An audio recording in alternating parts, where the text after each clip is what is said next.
Hi everyone. Um, Welcome to my YouTube channel, Real Estate Investing. I have been investing in real estate for some time, just as a side hustle. And people wanted me to share what I do. So instead of doing it one-on-one with all my friends, and that's why I'm creating this channel. And I'll be making the videos, and you can ask questions, you can subscribe. I'll call this lesson 1. So real estate investing made easy. So what is real estate? Simply, the dictionary says it's property consisting of land or buildings. So for this training, we just see real estate as property consisting of land or land with buildings. What are the types of real estate investing? Now, this list is not exhaustive. So let me let you know that the list is not exhaustive. Okay, here. You could invest in rentals. That means you buy a property, you have a tenant, and the tenant pays you rent. So that means you invested in that property and you're collecting a monthly rent. There's the fix and flip. Fix and flip just means that you buy it, you buy the property, you repair the property. So that adds value, and then you sell. So if you buy a property for 50,000, you spend another 50,000 repairing it. If you sell it for 130,000, that means you made 30,000 on that investment. So you are not keeping it, you're just buying it, fixing it, and selling it. Then we have just flip. If you flip, that means you just bought it, you didn't do anything to it, and you sold it. So you found a very cheap property, probably for 30,000 or 50,000, and you added 10,000 or 20,000 to the price and sold it, so that you just made a profit. You didn't do anything to the property, you bought it low, you added a little bit of money and you sold it. Well, in some cases you add a lot of money. It depends on what is going on, what's the selling price in the area. But usually when they just flip, they just add a little bit of money and resell it. Sometimes it could be a good property, sometimes it could be a really rundown property, but people can buy it and sell it quickly. There's something called wholesaling, which I'm not really good at, but that you don't actually buy the property. There's somebody who wants to sell. You go and approach somebody. Oh, do you want to sell this property? The person says yes. I want to sell this property. And you tell the person, okay, I'll find a buyer for you. Maybe you think the property is worth, and these are just figures, you think the property is worth 70,000.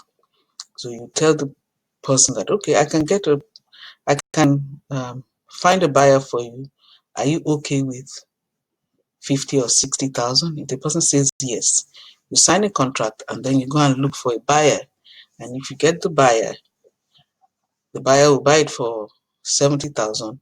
But because you've agreed with the owner at 50 or 60,000, you cash in the difference. It's a little bit, it's not too complicated, but being someone who didn't grow up here and all that, I don't like doing any transaction that's complicated or it's not too, I like things easy where everybody understands what's going on, and I don't really like the wholesaling because it involves a lot of negotiation and talking to people, and I try to just make my life simple. So I don't really do wholesaling. Then there's buy and hold. Buy and hold means you buy a property. It could be just land, or it could be a real property, a property with a building, but you want to buy it and wait. Maybe in a few years, it might appreciate and you sell it. That is for those who really are not in any hurry to make any quick money. So buy and hold, some people do that, especially big investors. And then we have the tax deed and liens. That I'll also do a whole different training on that. In the United States, we have something we call counties. They are like local governments, and they sell property when people have not paid their taxes in a few years. And what happens is there's something called tax deed and something called tax lien. And the United States has about 3,000 plus counties. And I believe there's only one county that does not do any kind of tax sale, which is the Allegheny County, unless that has changed. But all other counties do either a tax deed sale or a tax lien sale. And these are two different things. And some do a combination of both. But whatever you decide, whichever place you want to invest in, you must make sure you understand the rules of their tax deed or tax lien sales. Because even from county to county in the same state, there could be differences. So before you invest in tax deed or liens, you really, really have to sit down, go to that county's website. Don't just depend on the trainings that you see online. You have to go to that particular county's website and study exactly how they do their own sales, what kind of sales. Most counties have it clearly telling you exactly what they expect. And if it's not clear, look for their phone number, pick up the phone. They would usually tell you where to find the information. So pick up the phone, call that county and say, I'm interested in this. What are the rules? And they'll tell you where to find the rules. So tax deed and liens, even though they seem a cheap way to get into real estate investing, you really, really, really have to understand what they're doing.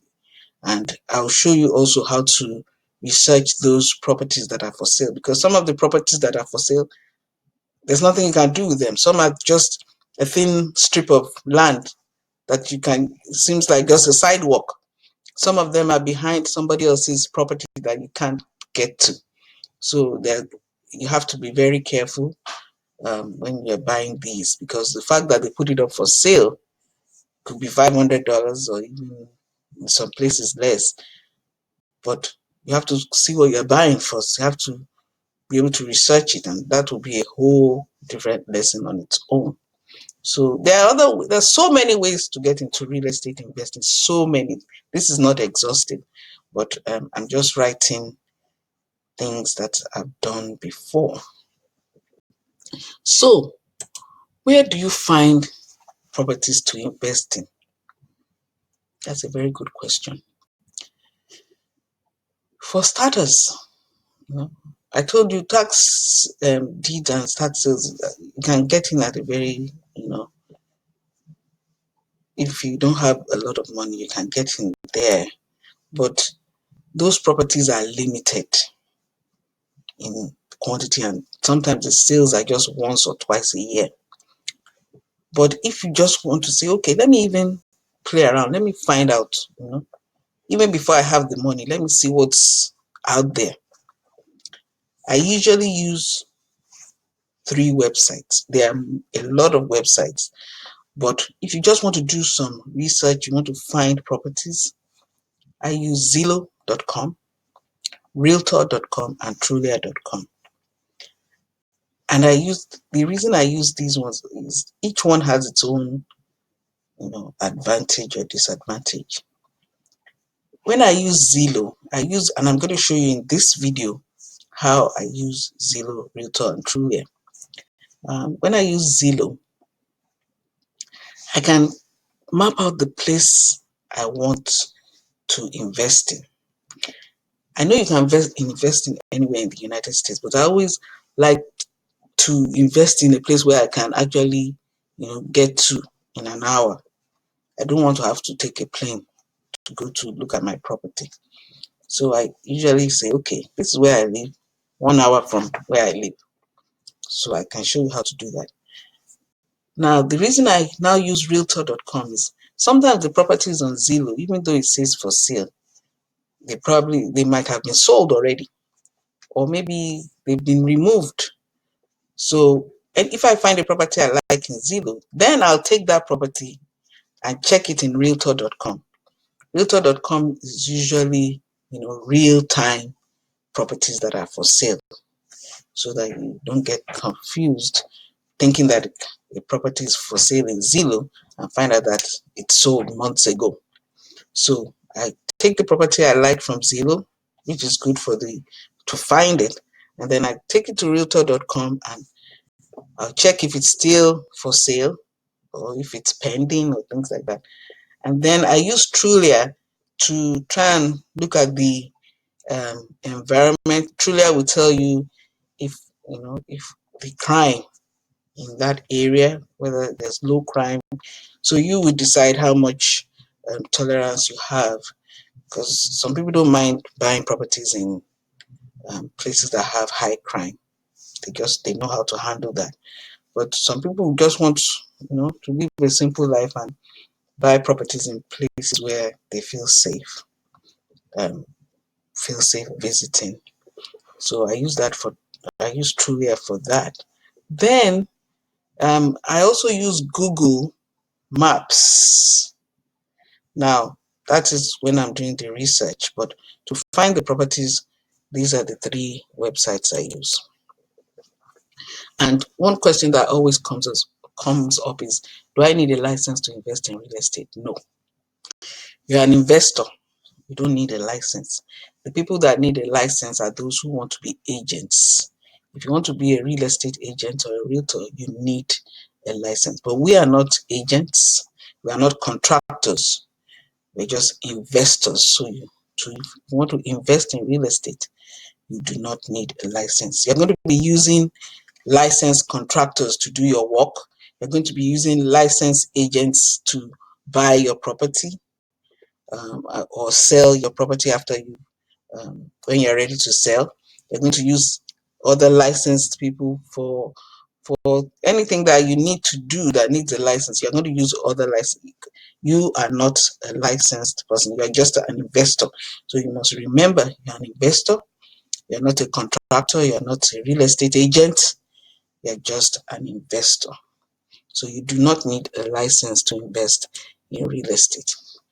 So how do I research properties? So I'm going to show you what I do. Usually I like people to use the desktop to do their research, because you're going to be opening multiple tabs. But if you want to do your research with your and you can also use your laptop, yes, but using your phone or your iPad or things, I'm not really, it seems sometimes it's not that easy to see everything at the same time. But your laptop or your desktop will be good, because you're going to be opening a lot of tabs. So now let's go to Zillow.